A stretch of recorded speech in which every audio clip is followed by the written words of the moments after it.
জামাত জুমার নেকির প্রয়োজন আছে যদি দিতে চান, তাহলে মসজিদে যখন আজান হবে তার পূর্বেই ঢুকতে হবে। মসজিদে আজান হবে তার আগে মসজিদে আপনাকে প্রবেশ করতে হবে জুমা শুরু হওয়ার পূর্বেই, তবে আপনি জুমার নেকি পাবেন। আজানের পরে যদি ঢুকেন তাহলে আপনি পাবেন নেকি, কিন্তু নামাজের পাবেন, জুমার নেকি পাবেন না। জুমার নেকিটা কি? রাসূল সাল্লাল্লাহু আলাইহি ওয়াসাল্লাম বলছেন, এই জুমা থেকে নিয়ে পরবর্তী জুমা পর্যন্ত এর মাঝখানে যত ছোট ছোট গুনাহ হয়ে থাকবে, যতই ছোট ছোট গুনাহ হয়ে থাকুক, সমস্ত গুনাহগুলি আল্লাহ রাব্বুল আলামিন ক্ষমা করে দিবেন, মাফ করে দিবেন।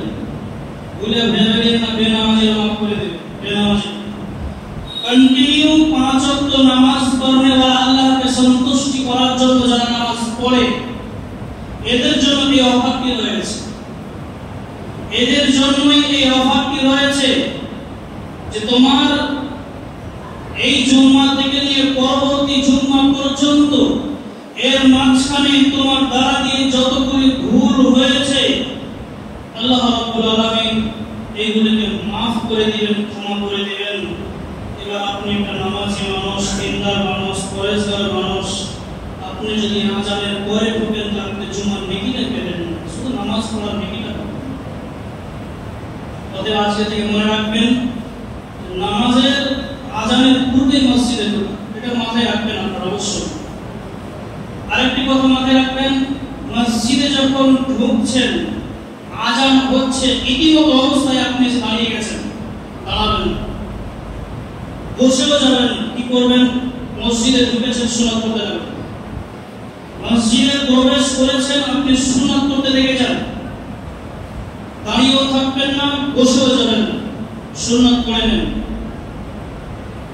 আপনাকে সুন্নাত করতে হবে। কিছু মানুষ দেখা যায় আজান বসে কোথাও দাঁড়িয়ে আছে কিংবা বসে গেছে, আজান শেষ হলো তারপর আবার উঠে এসে সুন্নাত করে, এটা করবেন না, এটা উচিত নয়। তাহলে সামনে আমাদের ঈদুল আজহা, কুরবানির দিন। কুরবানি মানে হলো ত্যাগ। কুরবানি মানে হলো ত্যাগ, ত্যাগ করে দেওয়া, পরিত্যাগ করে দেওয়া। কি পরিত্যাগ করবেন? কুরবানির পশুটার গলায় ছুরি চালানোর পূর্বে, কুরবানির পশুটার গলায় ছুরি চালানোর আগে আপনার ভিতরে যে নোংরামি ঢুকে আছে, আপনার ভিতরে যে পশুত্ব ঢুকে আছে, আপনার ভিতরে যে নোংরা কাজ ঢুকে আছে, এইগুলোকে জবাই করে দেওয়া, এই নাম হলো কুরবানি। এর নাম হলো কুরবানি। কুরবানি শুধু পশুটাকে জবাই করে দেওয়া নয়, কুরবানি শুধু খাসিটাকে জবাই করে দিলে কুরবানি হয়ে যায় তা নয়। কুরবানি হলো আল্লাহর সন্তুষ্টি লাভের জন্য কুরবানি করতে হবে। আর এটা তো ফরজও নয় যে আপনাকে কুরবানি দিতেই হবে, ফরজ আইন এটাও নয়, এটা হলো সুন্নাতে মুআক্কাদা। এটা হলো সুন্নাতে মুআক্কাদা। সামর্থ্য থাকলে আপনি কুরবানি করবেন, সামর্থ্য না থাকলে আপনি করতে পারবেন না, করেন না, অসুবিধা নেই। সামর্থ্য থাকা সত্ত্বেও খলিফাতুল মুসলিমিন উমর ইবনে খাত্তাব রাদিয়াল্লাহু তাআলা মাঝে মাঝে কুরবান দেননি, আর আবু বকর সিদ্দিক ইনিও মাঝে মাঝে কুরবান দেননি সামর্থ্য থাকা সত্ত্বেও। কেন? যাতে করে পরবর্তী উম্মতেরা এটাকে ভেবে নেয় না নেয় যেটা ফরজ, এটা ফরজ, এটা ভেবে যেন না নেয়। অতএব কুরবানি করার আগে আমার মধ্যে, আমার ভিতরে যতগুলি নোংরা কাজ আছে এইগুলোকে ত্যাগ করে দিব।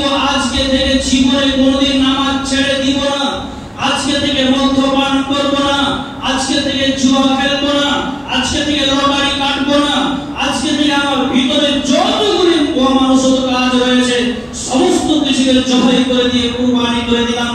নিজেকে একটা পাক্কা মুত্তাকি হয়ে গেলাম, দিনদার হয়ে গেলাম। এটাই হলো আল্লাহ রাব্বুল আলামিন আজ থেকে 1450 বছর পূর্বে নবী মুহাম্মদ সাল্লাল্লাহু আলাইহি ওয়াসাল্লামকে জিবরাইল মারফতে জানিয়ে দিয়েছিলেন। জিবরাইল মারফতে জানিয়ে দিয়েছিলেন, হে জিবরাইল তুমি যাও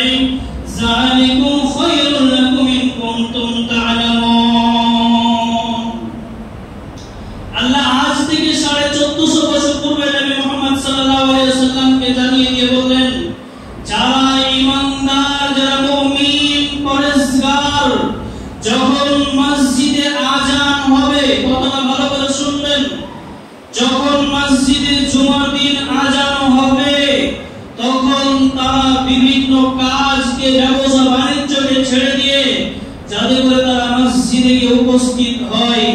আপনি মনে ভাববেন এটা তো 5 ওয়াক্ত নামাজের কথা নয়, এটা তো 5 ওয়াক্তের কথা নয়। ইয়াউমিল জুমআতি ফাসাউ ইলা যিকরিল্লাহ, যখন মসজিদে আযান হবে তখন আল্লাহর জিকির, আল্লাহর স্মরণে তোমরা মসজিদে প্রবেশ করো। কিন্তু জিনা এটা 5 ওয়াক্ত নামাজকেই বলা হয়েছে, শুধু জুমার দিন নয়, 5 ওয়াক্ত নামাজে আপনাকে মসজিদে আযান হবে, আপনাকে মসজিদে চলে আসতে হবে নামাজের জন্য।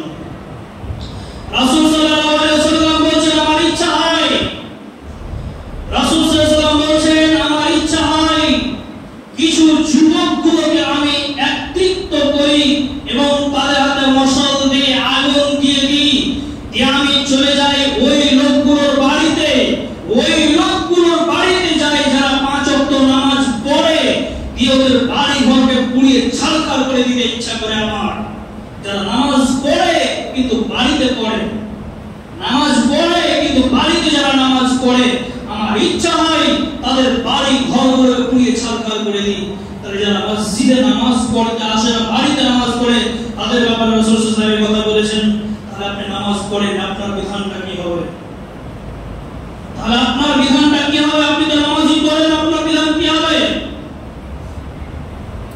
তাহলে আল্লাহ রাব্বুল আলামিন বলেন, যখন মসজিদে আযান হবে তখন তুমি চলে এসো আল্লাহর জিকিরে, মসজিদে উপস্থিত হও নামাজ পড়ার জন্য, আল্লাহকে সন্তুষ্টি করার জন্য।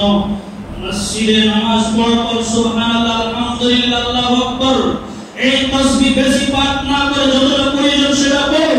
পড়ার পরে তুমি ছড়িয়ে পড়ো হালাল রুজি তল্লাশি করার জন্য, লটারি কাটার জন্য নয়। হালাল রুজি তল্লাশি করার জন্য, সুদ খাওয়ার জন্য নয়। হালাল রুজি তল্লাশি করার জন্য মদ বিক্রি করে নয়। হালাল রুজি তল্লাশি করো কারো সঙ্গে বাটপাড়ি বেঈমানি করে নয়।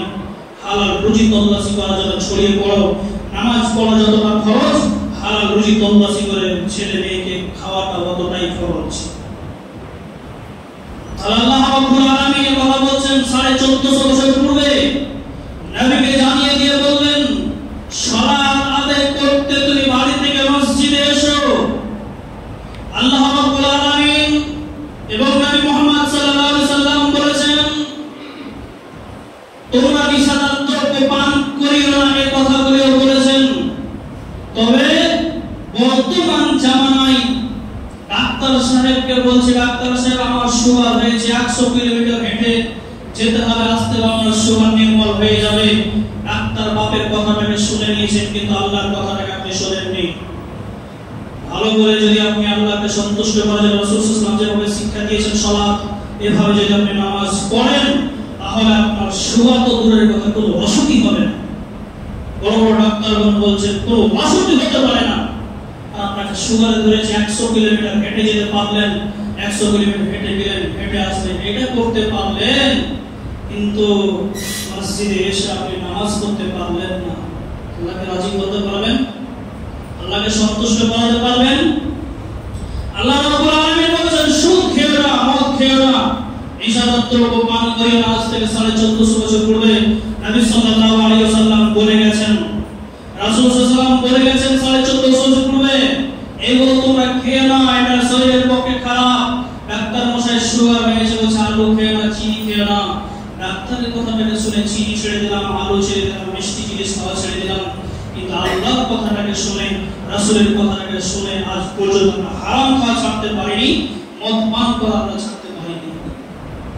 তাহলে আমি আল্লাহর তাকওয়া অর্জন করব কিভাবে? আমি যে সমস্ত কাজগুলোকে ফেলে দিয়ে নোংরা কাজগুলোকে কুরবান করব, এই কাজগুলো যে আমরা ছাড়তে পারি, তো কুরবান করবটা কি? আল্লাহ রাব্বুল আলামিন নবী মুহাম্মদ সাল্লাল্লাহু আলাইহি ওয়াসাল্লাম বলেছেন, মান তারাকা সালাতান মুতাআম্মিদান ফাকাদ কাফারা। যে ব্যক্তি ইচ্ছাকৃতভাবে এক ওয়াক্তের সালাত ছেড়ে দেয়, যে ব্যক্তি ইচ্ছাকৃতভাবে এক ওয়াক্তের সালাত ছেড়ে দেয়, সে যেন কাফের হয়ে যায়, সে কাফের অন্তর্ভুক্ত হয়ে যায়। তাহলে এক ওয়াক্ত ইচ্ছাকৃতভাবে সালাত পরিত্যাগ করলে সে কাফের হয়ে যাবে। আর আপনার বাড়ির পাশে বেনামাজি আব্দুল সাত্তার মারা গেছে, মৌলভী সাহেবের পাঞ্জাবির টানা ছেড়ে বলছে মৌলভী সাহেব জানাজাটা পড়িয়ে দেন। আপনাকে একটা কথা বলি, কথাটা ভালো করে বলবেন, একটু রাগ হতে গেলেও সামলা দেওয়ার চেষ্টা করবেন। আমি আমার বাপের কথা বলি না, রাসূল সাল্লাল্লাহু আলাইহি ওয়াসাল্লাম বলে গেছেন, এই কথাই আপনাকে জানাচ্ছি। আপনার বাড়ির পাশে একটা ডোম, চামার, মেথর এরা আছে, আপনি ওর বাড়ির পাশে বাস করছেন। আপনার নাম আব্দুল সাত্তার হতে পারে, আব্দুল গাফফার হতে পারে, যে কোনো নাম একটা হতে পারে, যে কোনো নাম একটা হতে পারে, আপনি বাস করছেন। ওই আপনার বাড়ির পাশে যে মেথর আছে, ডোম চামার আছে, সেও কোনোদিন নামাজ পড়ে না, আপনিও নামাজ পড়েন না। বাড়ির পাশে মেথরটা মারা গেছে, ঠিক তার 10 মিনিট পরে ওই আব্দুল সাত্তারের মৃত্যু হয়েছে ওখানে করে।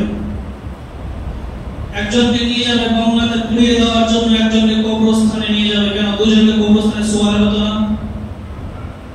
দুজনে জানাজা পড়ে দিলে হতো না? মৌলভী সাহেবকে বলতে, মৌলভী সাহেব ওই মেথরটা মারা গেছে, আমাদের বাড়ির পাশে ওর জানাজা পড়া চালু করে দেন। পারবে না করতে? কেন পারবে না? ও হিন্দু বলে, ও মুসলিম বলে, মেথর বলে। দেখেন না কি বলছে, মান তারাকা সালাতা মুতাআম্মিদান ফাকাদ কাফারা। যে ব্যক্তি ইচ্ছাকৃতভাবে এক ওয়াক্ত সালাত পরিত্যাগ করেছে কাফের হয়ে যায়। তাহলে আপনার ভিতরে আর ওর ভিতরে তফাৎ কোথায় গেল? তফাৎ তো কিছু বোঝা যায় না। আরেকটা কথা শুনেন, আপনার বাড়ির পাশে একটা অমুসলিম আপনার কাছে, আপনার সাইডে বসে আছে, কি বেলেছি চায়ের দোকানে, আর আপনিও বসে আছেন। ওই এক কাপ চা নিল, আপনি এক কাপ চা নিলেন। চা খাওয়ার পরে আপনি একটা বিড়ি ধরাচ্ছেন, ও একটা বিড়ি ধরাচ্ছে। আর এই মধ্যেই 5 মিনিট সময়ের ভিতরে খেতে খেতে মসজিদ আজান হলো, আল্লাহু আকবার, আল্লাহু আকবার, আজান হলো। এই আজান শুনে ওই অমুসলিমের পাশে আপনি বসেছিলেন, আপনারও দাঁড়িয়ে নেই, ওরও দাঁড়িয়ে নেই, দুজনের দাঁড়িয়ে নেই, বোঝা যায় না। বুঝতে পারবো কিভাবে? আজান হওয়া মাত্রই সঙ্গে সঙ্গে আপনি বলবেন, চায়ের দোকানি ভাই, আমি নামাজ পড়ে এসে টাকাটা দিছি, তুমি একটু কম করবে, নামাজ পড়ে আসি। এটা হলো মুসলিম। আর সে ওখানে বসে থেকে গেল, এটা হলো মুসলিম। আর দুজনেই যদি একই জায়গায় বসে থেকে যান, তাহলে কাকে মুসলমান ভাববো আর কাকে অমুসলিম ভাববো? দুজনে একই জায়গায় মরতে গেলে দুজনেরই জানাজা হবে না। এই নামাজি মরতে গেলে তার জানাজা পড়ার কোনো প্রয়োজন নেই। যারা জানাজা পড়াবে সেও জাহান্নামে যাবে, যে জানাজা পড়বে উভয় জাহান্নামে যাবে। জানাজা পড়ার কোনো প্রয়োজন নেই। রাসূল সাল্লাল্লাহু আলাইহি ওয়াসাল্লাম বলেন, ওকে মাটিও দিতে হবে না, কোন জায়গায় ছুঁড়ে ফেলে দাও, ওই লাশটাকে ছুঁড়ে ফেলে দাও, তবে বন্ধ করবে, মানুষের অসুবিধা হবে, তার জন্য কি করো, ওকে মাটিতে পুঁতে রাখো, যাতে করে বন্ধটা ছড়িয়ে না যায়। এজন্য পুঁতে রাখতে বলেছেন, জানাজা পড়িয়ে নয়। কথা বলছিলাম, এই সমস্ত নোংরা কাজগুলোকে বিসর্জন দিয়ে, জবাই করে দিয়ে, এটারই নাম হলো কুরবানি করা। আল্লাহ রাব্বুল আলামিন নবী মুহাম্মদ সাল্লাল্লাহু আলাইহি ওয়াসাল্লামকে বলছেন, ফাসাল্লি সালাত আদায় করো। হে নবী, তুমি সালাত আদায় করো আল্লাহকে সন্তুষ্টি করার জন্য। ফাসাল্লি, তুমি নামাজ পড়ো আল্লাহকে সন্তুষ্ট করার জন্য, আল্লাহকে রাজি করার জন্য। ওয়ানহার, তারপরে তুমি জবাই করো, তারপরে তুমি কুরবানি করো। এতগুলো কথা আপনাকে বলতে চাইলাম, এখানটাই কথাটা বুঝাতে চাইছিলাম। আগে সালাত পরে কুরবান, আগে সালাত পরে কুরবানি করতে হবে। এটাই হবে কুরবানি, এটাই হবে আল্লাহর সন্তুষ্টি লাভের জন্য।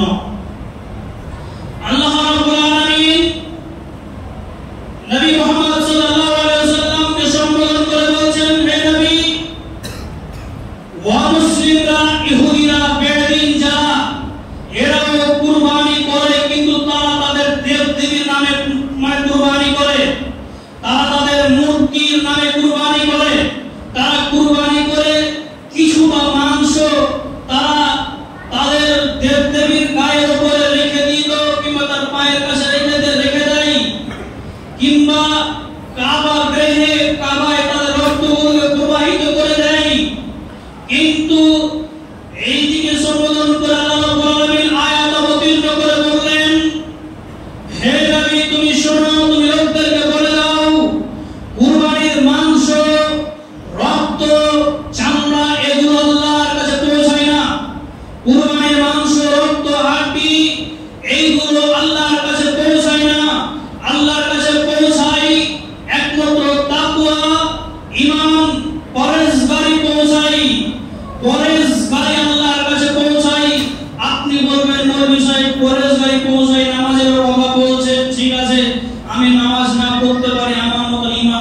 মজবুত নেই, এই কথাই আপনি বলছেন।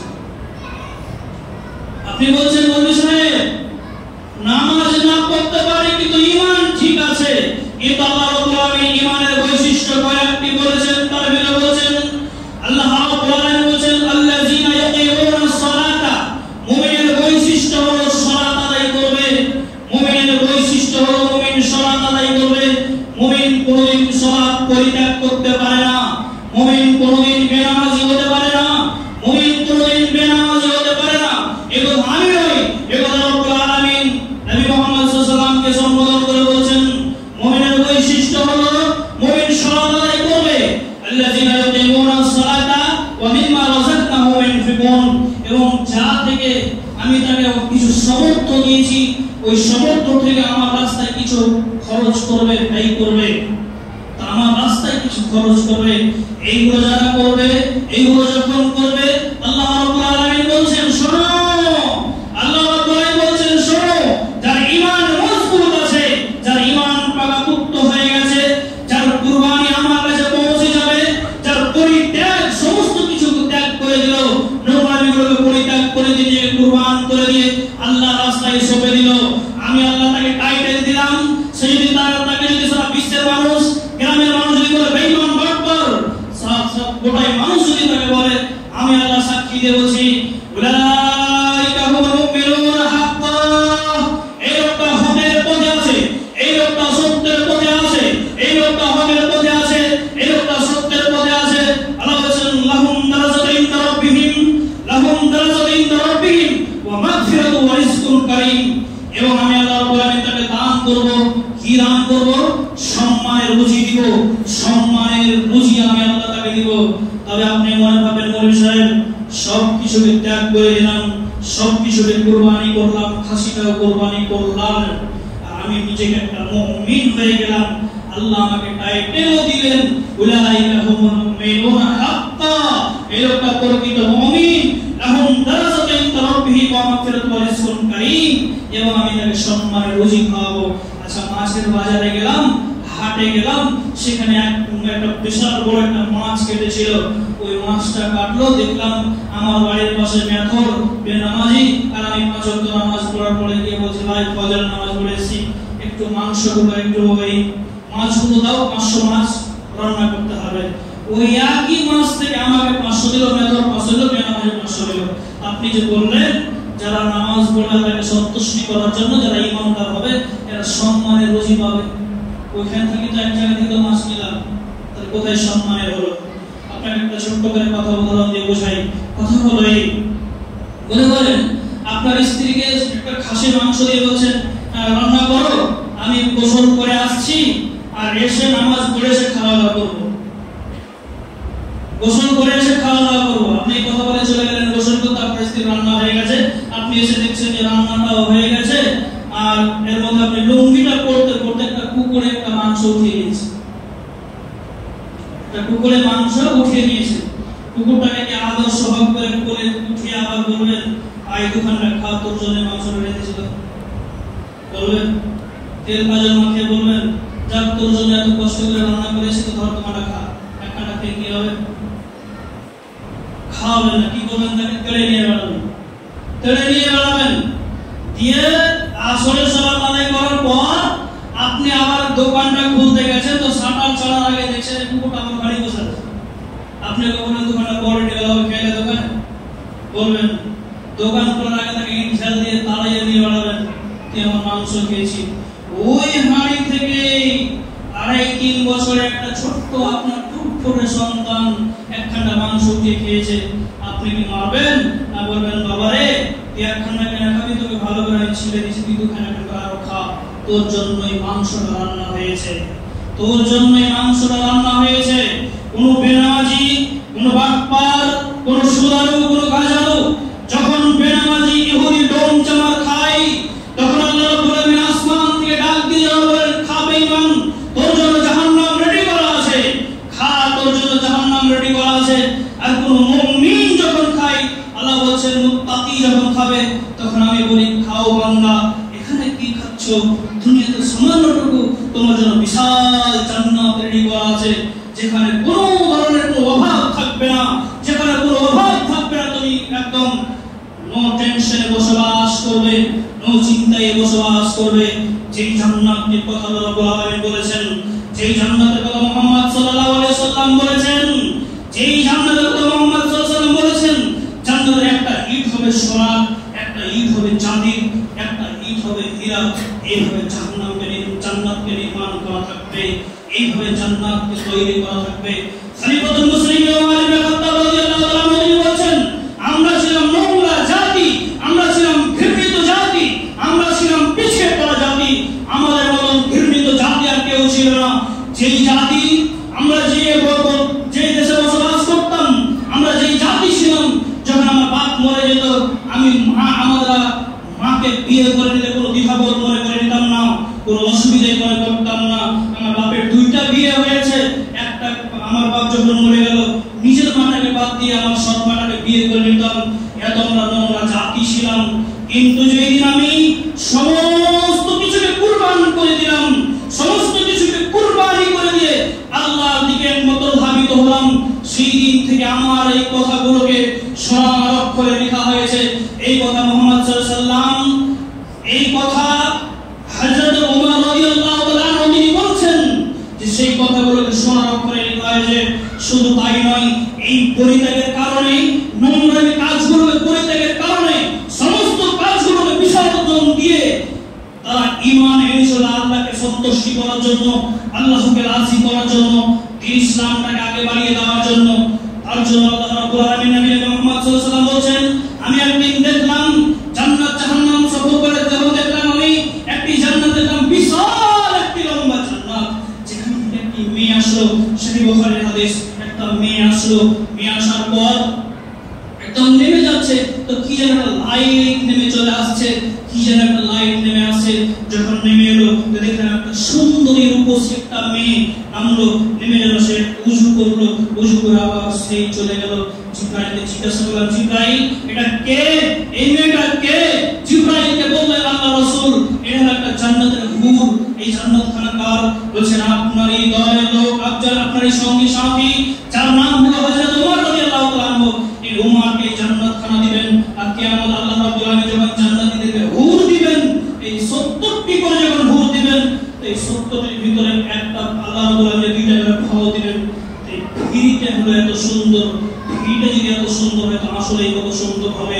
রাসূল সাল্লাল্লাহু আলাইহি ওয়াসাল্লাম এই কথা ওমরকে যখন বলছেন, রাসূল সাল্লাল্লাহু আলাইহি ওয়াসাল্লাম এই কথা ওমর রাদিয়াল্লাহু তাআলা আনহুকে বললেন, ওমর রাদিয়াল্লাহু তাআলা আনহুকে বললেন, ওমর তোমার পরিত্যাগের কারণে, তোমার কুরবানি করার কারণে, তুমি নেতৃত্বকে ছেড়ে দিয়ে, তোমার নোংরা কাজগুলোকে ছেড়ে দিয়ে তুমি আসল আল্লাহর দিকে ধাবিত হয়েছো, তার জন্য আল্লাহ রাব্বুল আলামিন তোমার সম্মান উচ্চ মর্যাদায় বাড়িয়ে দিয়েছেন।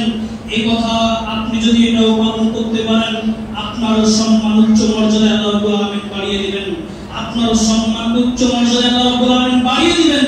তবে আমাদের কি করতে হবে? আমাদের ঈমানকে বাড়িয়ে দিতে হবে, আমাদের ঈমানগুলোকে বাড়াতে হবে। এখান থেকে এই বক্তব্যটা শেষ করলাম। সামনে আবার যে কুরবানি আবার চলে আসছে, কি ইয়াউমুল আরাফা। সম্ভবত যদি শুক্রবার ঈদুল আজহা হয়, তাহলে আপনি বৃহস্পতিবারের দিন সিয়াম থাকবেন, সিয়াম রাখবেন, একটা সিয়াম।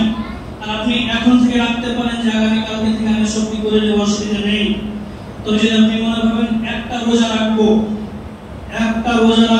সেটা হলো ইয়াউমুল আরাফা, যেটা বলা হয়েছে আরাফার রোজা। তো আরাফার রোজার নেকি কি? আরাফার রোজা করলে উপকার কি? আরাফার রোজা করলে তার ফায়দা কি আছে? আরাফার রোজা করলে তার ফায়দা হবে এই যে আপনি পিছিয়ে ফেলেছেন 2025 সাল, গত চলছে 2026 সাল। 2026 সালে আপনি আছেন, আর পিছিয়ে ফেলে দিয়েছেন 2025 সালকে। একটা রোজা যদি আল্লাহকে সন্তুষ্ট করার জন্য রাখেন, ওই সিয়ামটা যখন রাখবেন, সম্পূর্ণ ওই দিন আল্লাহকে রাজি করার জন্য রাখবেন, আল্লাহকে সন্তুষ্টি করার জন্য রাখবেন। তবে আপনার ভিতরে যেগুলো জিনিস আছে সেগুলোকে বিসর্জন দিবেন। ওই কাজগুলোকে দূর করে দিয়ে বলবেন, আল্লাহ আজকে আমি সিয়াম রাখলাম, সমস্ত নোংরামিকে দূর করে দিয়ে আজকে আমি সিয়াম রাখছি তোমাকে সন্তুষ্ট করার জন্য। তো নবী মুহাম্মদ সাল্লাল্লাহু আলাইহি ওয়াসাল্লাম বলেন, পিছিয়ে ফেলা 1 বছর এবং সামনে 1 বছর, এই 2 বছরের গুনাহ আল্লাহ রাব্বুল আলামিন maaf করে দিবেন, ক্ষমা করে দিবেন 2 বছরের। কেমন করে? ইয়ামুল আরাফার দিন, যেই দিন আরাফার দিন হবে সেই দিন আল্লাহ রাব্বুল আলামিন অসংখ্য ফেরেশতাকে ডেকে বলবেন, হে ফেরেশতারা তোমরা এসো, আজকে আরাফার দিনে এত ডিগ্রি রোদে, 50 ডিগ্রি 45 ডিগ্রি রোদে আজকে এই মানুষগুলো কেন দাঁড়িয়ে আছে, কিসের জন্য তারা দাঁড়িয়ে আছে বলো? আল্লাহ রাব্বুল আলামিনকে বলবেন, হে রাব্বুল আলামিন তোমার সন্তুষ্টি উদ্দেশ্যের জন্য, তোমাকে রাজি করার জন্য আজকে এই তীরপুর রোদে দাঁড়িয়ে আছে আরাফার দিনে। আল্লাহ রাব্বুল আলামিন বলবেন, শোনো, যেই দিন তোমরা আমাকে নিষেধ করেছিলে আল্লাহ আদম বানাতে হবে না, সেই দিন বলেছিলাম আমি ছাড়া তোমরা কেউ বেশি জানো না, সেই দিন আদম সৃষ্টি করতে নিষেধ করেছিলে, এত তীরপুর রোদে তারা কেন দাঁড়িয়ে আছে? আল্লাহকে বলবেন রব্বুল আলামিন, এরা জাহান্নামের ভয়ে জান্নাতের আশায়, আল্লাহ বলবেন এরা কি জান্নাত দেখেছে? বলবে না আল্লাহ জান্নাত দেখে নাই। জাহান্নাম কি দেখেছে? জাহান্নামও দেখে নাই। আল্লাহ রাব্বুল আলামিনকে বলবেন, রব্বুল আলামিন সমস্ত নোংরামিগুলোকে কুরবানি করে দিয়ে আজকে তোমাকে সন্তুষ্টি করার জন্য আজকে এখানে তারা উপস্থিত হয়েছে। আল্লাহ রাব্বুল আলামিন ডেকে বলবেন, শোনো ফেরেশতারা, এ আমার ফেরেশতারা তোমরা শোনো, আজকে দিনে যা চাইবে, এই আরাফার দিনে আজকে যা চাইবে তোমরা সাক্ষী থাকো, আমি আল্লাহ তাদেরকে ক্ষমা করে দিব, যা চাইবে আমি তাই দিয়ে পরিপূর্ণ করে দিব, তোমরা সাক্ষী থাকো। তাহলে আয়ামুল আরাফা, এটা কি বলা হয়? আয়ামুল আরাফা, যে আরাফার দিন আল্লাহ রাব্বুল আলামিন অসংখ্য ফেরেশতাকে নিয়ে এই কথা বলবেন, তাদেরকে maaf করে দেওয়া হবে, ক্ষমা করে দেওয়া হবে। তাই আমরা সেই দিন সমস্ত কাজগুলোকে কুরবানি করে দিয়ে, নোংরামিগুলোকে কুরবানি করে দিয়ে আমরা যেন একটা মানুষের মতো মানুষ হতে পারি। আর চন্দ্র ওঠা থেকে নিয়ে সাহাবায়ে কেরামরা যেদিন থেকে চাঁদ উঠেছে সেই দিন থেকে সাহাবায়ে কেরামরা মুখে শুধু তাসবিহ পাঠ করেছেন, ঈদের তাকবীর পাঠ করেছেন। আর এখন আমরা চাঁদ উঠে গেছে, আমাদের কোনো কিছুই মনে নেই। লোকের গীবত, কে কি রকম মানুষ, কে নোংরা, কে কি, এই কাজ নিয়ে ব্যস্ত আছি। সাহাবায়ে কেরামরা যেদিন থেকে চাঁদ উঠতো সেই দিন থেকে বলতেন, আল্লাহু আকবার, আল্লাহু আকবার, লা ইলাহা ইল্লাল্লাহ, আল্লাহু আকবার, আল্লাহু আকবার, ওয়া লিল্লাহিল হামদ, আল্লাহু আকবার, আল্লাহু আকবার, লা ইলাহা ইল্লাল্লাহ, আল্লাহু আকবার, আল্লাহু আকবার, ওয়া লিল্লাহিল হামদ। আজকে থেকে আপনি পাঠ করতে শুরু করবেন, আজকে থেকে পাঠ করা শুরু করবেন। গাছগাছাড়া, পশু পাখি, জমিন সবকে আমাদের দিন সাক্ষী দিয়ে বলবে, রব্বুল আলামিন তোমার সন্তুষ্টি উদ্দেশ্যের জন্য নিজের মুখটাকে তালা মেরে দিয়ে, নিজের মুখে নোংরা কথাগুলোকে বাদ দিয়ে তোমার তাসবিহ পাঠ করেছে, তোমার তালবিয়া পাঠ করেছে। এই তাসবিহ লোকটা পাঠ করেছে একমাত্র তোমাকে সন্তুষ্টি করার জন্য। যেখানেই যাবেন, রাস্তায় হাঁটছেন, আল্লাহু আকবার, আল্লাহু আকবার, লা ইলাহা ইল্লাল্লাহ, আল্লাহু আকবার, আল্লাহু আকবার, ওয়া লিল্লাহিল হামদ। এই দোয়া আপনি পড়তেই থাকবেন, এই দোয়া পড়তেই থাকবেন কতক্ষণ পর্যন্ত? ঈদের নামাজ পড়তে যাওয়া পর্যন্ত। আমরা ঈদগাহে একটা ভুল দেখতে পাই, চলে আসুন, টাইম মাত্র 5 মিনিট, চলে আসুন, টাইম বেশি নেই। আপনারা যে যেখানে আছেন শুনতে পাচ্ছেন, তাড়াতাড়ি চলে আসুন। দিয়ে ওই মুহূর্তে পাঠ করছেন, আল্লাহু আকবার, আল্লাহু আকবার, লা ইলাহা ইল্লাল্লাহ, আল্লাহু আকবার, আল্লাহু আকবার, ওয়া লিল্লাহিল হামদ। এই দোয়া আপনি বলবেন না, এই দোয়া আপনাকে নিজে বলতে যেতে হবে, কারো শুনে নয়, নিজে আপনি বলতে যাবেন, কারো আহ্বানে নয়। সেই দিন তৈয়ার হবেন, সুন্দর করে ফজরের সালাত আদায় করবেন। ফজরের সালাত আদায় করার পরে গোসল করবেন, গোসল করার পরে কিছু খাওয়া দাওয়া করবেন না। রাসূল সাল্লাল্লাহু আলাইহি ওয়াসাল্লামের সুন্নাত হলো ঈদুল ফিতরের দিন তিনি বাড়ি থেকে খেয়ে যেতেন, আর ঈদুল আজহাতে রাসূল সাল্লাল্লাহু আলাইহি ওয়াসাল্লাম বাড়ি থেকে না খেয়ে যেতেন। এসে তিনি কুরবানি করতেন, কুরবানি করে কুরবানির মাংস দিয়ে রুটি খেতেন। কিংবা কলি জাতীয় তিনি রুটি খেতেন। এটা হলো রাসূল সাল্লাল্লাহু আলাইহি ওয়াসাল্লামের সুন্নাত। একটা সুন্নাত যদি রাসূলের পালন করেন তাহলে আল্লাহ রাব্বুল আলামিন আপনার নেকি অনেক বাড়িয়ে দেবেন ইনশাআল্লাহ। হে রাব্বুল আলামিন, যারা আমরা এখন পর্যন্ত বিভিন্ন নোংরা কাজে ডুবে আছি, আল্লাহ তুমি আমাদের ভিতর থেকে নোংরা কাজগুলোকে উঠিয়ে ফেলে দিয়ে আমরা একটা পাক্কা মুত্তাকি ঈমানদার যেন হতে পারি। হে রাব্বুল আলামিন, কুরবানি পশু জবাই করার আগে যাতে করে আমরা নিজেকে একটা মানুষ বানিয়ে নিতে পারি, আমাদের ভিতর থেকে পশুত্বকে জবাই করে দিয়ে মানুষত্ব যেন হতে পারে, আল্লাহ সে তৌফিক তুমি দান করো। আমিন।